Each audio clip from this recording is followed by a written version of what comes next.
Attention Fredj, ça m'a l'air dangereux. Ah, Shlomi, tu m'as fait peur. Évidemment que c'est dangereux de se tailler la barbe avec des ciseaux, surtout si tu le fais sursauter comme ça. En fait Fredj, pourquoi tu fais ça? Eh bien, figure-toi que dans le judaïsme, on n'a pas le droit de se raser la barbe avec une lame, alors pas le choix. Comment ça, pas le choix? Bien sûr que si. Samuel, à Bnei Brak, je te garantis, ce sera pas rasoir.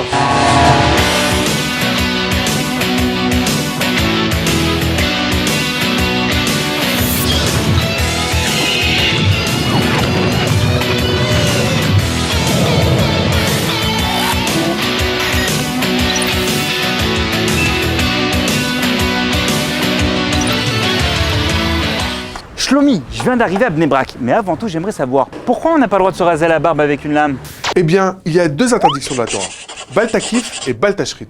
Bal Tashrit, c'est pas l'interdiction de gaspiller? Ça a aussi ce sens. Mais en ce qui nous concerne, il s'agit d'un décret de la Torah tout à fait différent. Bal Takif, c'est l'interdiction de couper les extrémités de la chevelure aux alentours des oreilles, les péotes en hébreu. Et Bal Tashrit, c'est l'interdiction de raser les coins de la barbe avec une lame. Oui, Shlomi, et c'est pour ça que dans certaines communautés, les juifs se laissent pousser des barbes sans jamais les tailler. Cet usage est particulièrement courant chez les kabbalistes et les chassidim. On dit que les poils de barbe constituent des canaux qui relient les juifs vers les sphères spirituelles. Les chassidim d'ailleurs, ainsi que les juifs du Yémen, ont pour la plupart l'habitude de laisser des péotes proéminentes, parfois enroulées de manière très gracieuse. À chaque communauté son type de péote. Chez les Breslev, on dit que même dans les tréfonds de l'enfer, Rabbi Nachman irait chercher ses disciples en les tirant par les péotes. Eh la barbe, Shlomi, je suis ici dans un atelier un peu particulier, en compagnie de Aaron Politi, qui commercialise des rasoirs cachers en France. Aaron, Shlomi vient de nous expliquer qu'on n'a pas le droit de se raser la barbe. Comment on peut produire des rasoirs cachers? En fait, ce qui est interdit, c'est raser le visage avec une lame qui touche la peau. Mais ciseaux, c'est pas interdit. Il y a 75 ans, le grand rabbin de Jérusalem, Tzvi Pesach Frank, il a pensé que toutes les machines fonctionnent comme des ciseaux. Donc, il a autorisé les machines pour utilisation. Mais au fur et à mesure avec le temps, les rabbinim, ils ont vérifié, ils ont su qu'en fait, pas du tout, ils ne travaillent pas comme des ciseaux. Aujourd'hui, on a des rasoirs électriques qui est 100% cachers. Et là, qu'est-ce qu'il fait? Alors, Rav Tzoref, il est en train de vérifier chacune des lames. Il vérifiait l'épaisseur du gris. Nous avons construit cette machine spéciale pour mesurer les lames. Rav Tzoref, ces lames ont déjà été vérifiées en Chine par des machines puis par des personnes. Pourquoi faut-il qu'un Rav vérifie à nouveau ces lames lorsqu'elles arrivent en Israël? Après la première vérification, il s'est avéré que certaines grilles inaptes étaient passées entre les mailles du filet. C'est pourquoi le Ragros a exigé qu'on les vérifie une par une.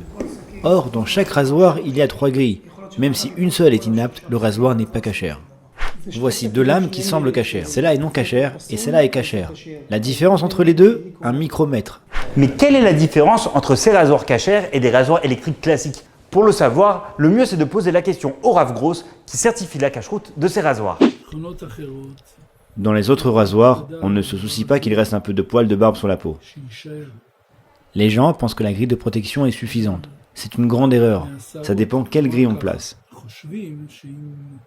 La grande différence entre les rasoirs électriques de nos jours par rapport à l'époque, c'est qu'aujourd'hui, les grilles sont extrêmement fines. Mais dans ces rasoirs cachers, chaque grille est vérifiée, afin de s'assurer qu'il reste un minimum de barbe sur la peau après rasage. Ok Shlomi, mais tout à l'heure tu m'as dit qu'on n'a pas le droit de se raser les coins de la barbe. C'est quoi les coins? Eh bien, c'est un sujet de discussion entre les sages. On sait qu'il y a 5 coins.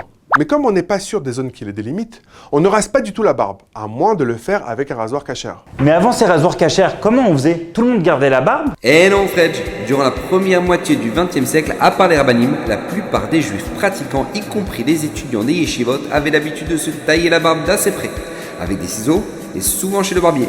On utilisait également une crème dépilatoire. Mais de nos jours, dans le monde religieux, la plupart des gens ont pris l'habitude d'embellir la mitzvah en se laissant pousser la barbe. Shlomi, les péotes aussi, on peut les raser avec un rasoir cachère?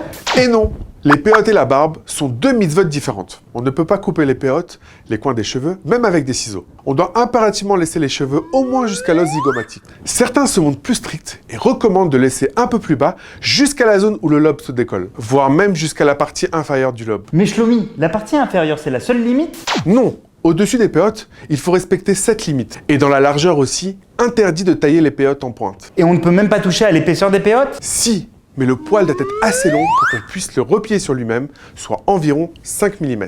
Pour finir, une dernière règle qui concerne la barbe et les péotes. Il est interdit de raser une autre personne ou de se faire raser par un tiers.